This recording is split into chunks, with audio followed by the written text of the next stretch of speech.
URC Power Rankings, folks. We're 15 rounds through the competition, back from Champions Cup and Challenge Cup delays, getting into the meat of this round, and there were some pretty important results for sides seeking either the top 8 or like a top 4 spot within those top 8 sides. We'll go through the power rankings from bottom to top, remembering they're different from the table. We're trying to look at more who's in form, who's been beating good teams, who's been winning away, big margins, that kind of thing. And you guys can let us know your thoughts on how the clubs are stacking up. Zebra are still 16th, but boy, did they come close against Edinburgh. Last minute try conceded sees them lose another game. Otherwise, they could have had a famous away win over a pretty out of sorts Edinburgh side, but they couldn't quite hang on at the death, so it is another loss for the Zebra lads. Then I got the Dragons. Dragons were at home to the Bulls. I'll admit I haven't watched this one, because I saw the scoreline and thought, okay, Dragons got smashed. Dragons got absolutely smashed. They're down one spot in the power rankings after their hammering at home to the Bulls. My Blues are in Super Rugby, Mark. It seems like it was more of a second half job that caused them to have the scoreline blow out as much as it did. Then the Scarlets, who were likewise in a winning position, but couldn't quite hang on at home against Cardiff. So they are down 1 in the power rankings. Their record is what? 4 wins, 10 losses, and a draw. It's not the prettiest of reading. So yeah, off-field distractions and whatnot with the Welsh clubs are certainly a thing, but yeah, down 1 spot for them. And then Edinburgh are, believe it or not, actually up in the power rankings, but still in the bottom row, mainly because they're the only side of these bottom 3 or 4 who actually got a win, even if it was over the absolute bottom team at home by 1 point at the death. So I've not given Edinburgh a heck of a lot of a boost for that. It's the way the power rankings work. Not all wins are created equally with the power rankings, but it is still a win, which is more than the other 3 clubs in that bottom row can say. Then we got Benetton. Benetton had a home game against Munster. They went into it as underdogs, but they weren't supposed to get flogged. Yeah, Munster came into town and gave them a bit of a hiding as well. So they are in the same ranking spot as they were last week. There's a bit of a gap between them and the teams below them, but there's also a bit of a gap between them and the teams above them. So it's not been a great season for Benetton, has it? A couple of losses in a row now. They've had a couple of draws, 2 draws, 5 wins, 8 losses. Yeah, it's not the prettiest reading. It's a bit of a write-off this season, sadly. And then the Sharks, who keep threatening just to get good and then don't. They lost to the Ospreys away. I watched that game. I did a review of it if you haven't seen it. It was a weird game because they started with their non-Springbok props. Their scrum was getting pushed around a wee bit. They brought on their Springbok props, started demolishing the Ospreys scrum. Then they had to go uncontested. The referee and officials were confused about how many players the Ospreys should have on the field. Ethan Hooker got injured in a pretty grub move when he was scoring a try. The Sharks dropped so much ball, though. That is the kind of ultimate takeaway, despite everything, despite the officiating and injuries and everything else. If you can't catch the ball, you're going to have a hard time winning games, and such it was for the Sharks. So it's probably done their playoff spot. They're 11th on the table as well. I don't think they're going to make the playoffs. So down 3 spots. Couple of matches, winning run has been abruptly ended. And it was the Ospreys who beat them to it. I mean, it's a real feel-good win for them at the Brewery Field. As bizarre as the game was, it was really sweet to see all the Osprey guys celebrating. Jack Morgan, his last season with the club, playing his heart out with the boys, scored a maul try. So, yeah, there's still a feel-good story from their point of view. They didn't get the bonus point they would have wanted. They were chasing it down at the death, but couldn't quite get it done. Their maul got shut down. So, yeah, 3 wins from their last 5 is not terrible, but it may not be enough for the Ospreys lads. And then Cardiff, who are actually in the playoffs. And sometimes people tell me I've got Cardiff ranked a bit too low because they're pretty much always higher on the table than I have them on the power rankings. Like, their record is 9 wins and 6 losses. They are 7th on the table.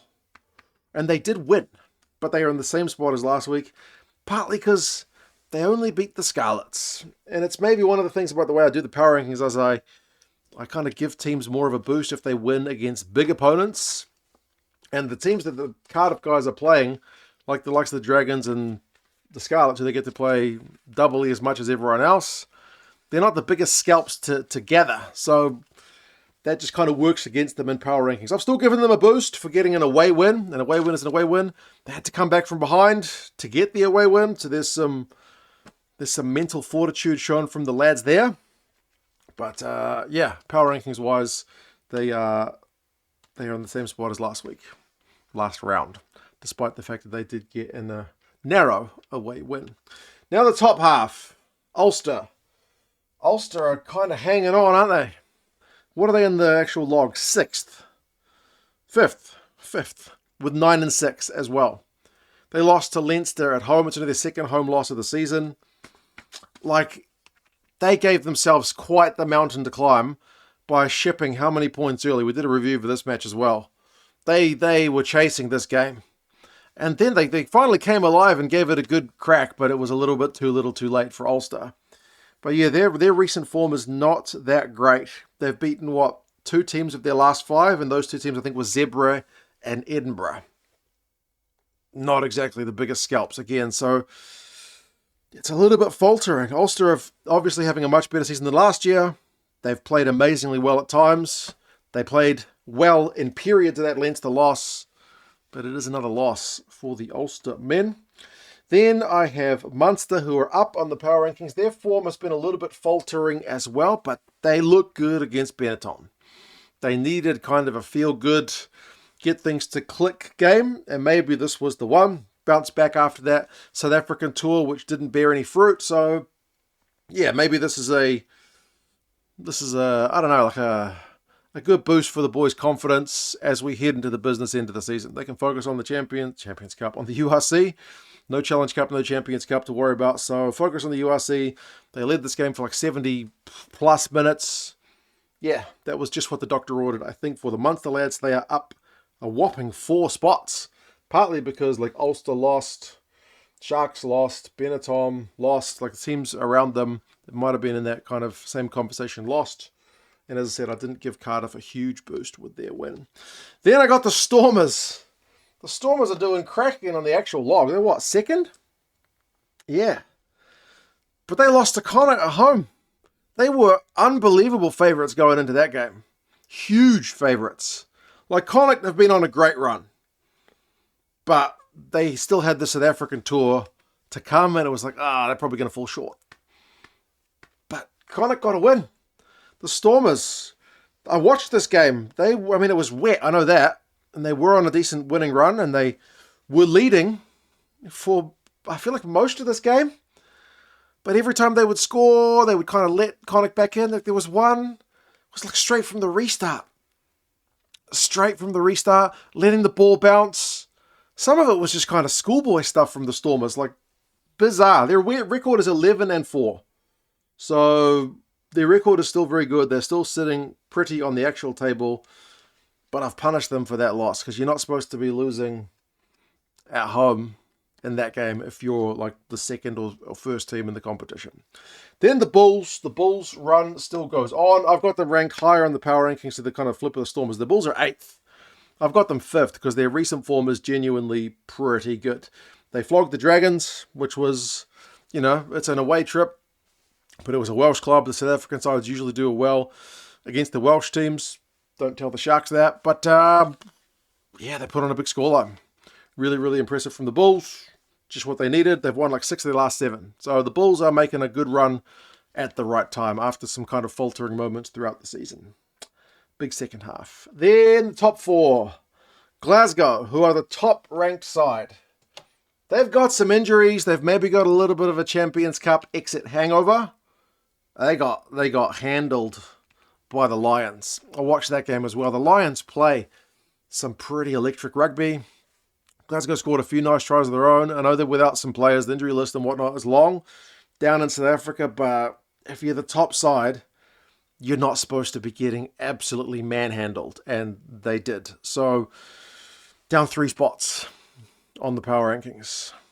They will bounce back, I'm sure, but yeah, that was a big scoreline for the top team to take. Then up into third spot, Connacht. Connacht are the story of kind of like the power rankings. Their record is 8-7. According to the table, they're not even in the playoffs. They have no right of being this high up. All right, they should be mid-table with that record. But 6 wins in a row. If that is not good form, I don't know what it is. Going down to South Africa and beating the Stormers. They just never gave up in that game. They just kept finding a way back into it. As I said, the Stormers made some stupid mistakes, but the Connacht boys kept grinding. They scored some real, up the jumper, close range tries, as well as some slick ones. So they're out of the playoffs at the minute, but they are giving themselves every bloody opportunity. 8-7, 6 in a row. Keep going, you good thing. From the west of Ireland. Then the top 2, I've got Leinster in second. They got a win away at Ulster, which is certainly a big scalp to be taking, given they were away from home. Leinster rotated their squad from the side that played in the Champions Cup. Put out a big early lead. As I said, Ulster kind of attempted to run them down, but couldn't quite get within that final score. So Leinster managed to hold them out, pick up a bonus point. Perfect result for them, given the rotated squad. And then number 1. This must be the first time you Lions, because it's the same bloody magnet I've had since 2018. First time you guys have been number 1 on my power rankings since Super Rugby. That's a crazy story. I mean, the Lions record is 9 wins, 5 losses, and a draw. So convert that draw into a win. They got the same record as Leinster. Leinster's 10-5. Glasgow's 11-4. So are the Stormers. So this is a hell of a season the Lions are having. They are playing electric rugby. They are scintillating to watch. That try Kewan Horn scored in this game, unbelievable. They are kind of must-watch viewing. 5 wins, I think, in a row since that Bulls loss. The Lions, they're 4th on the table. What a season. Who would have picked that? Not this fella. But anyway, subscribe to the channel, guys, if you haven't done so already. URC coverage coming your way. I'm really enjoying this year's comp. It has been really, really fascinating stuff. You guys take care, and I'll talk to you guys again soon. See you later.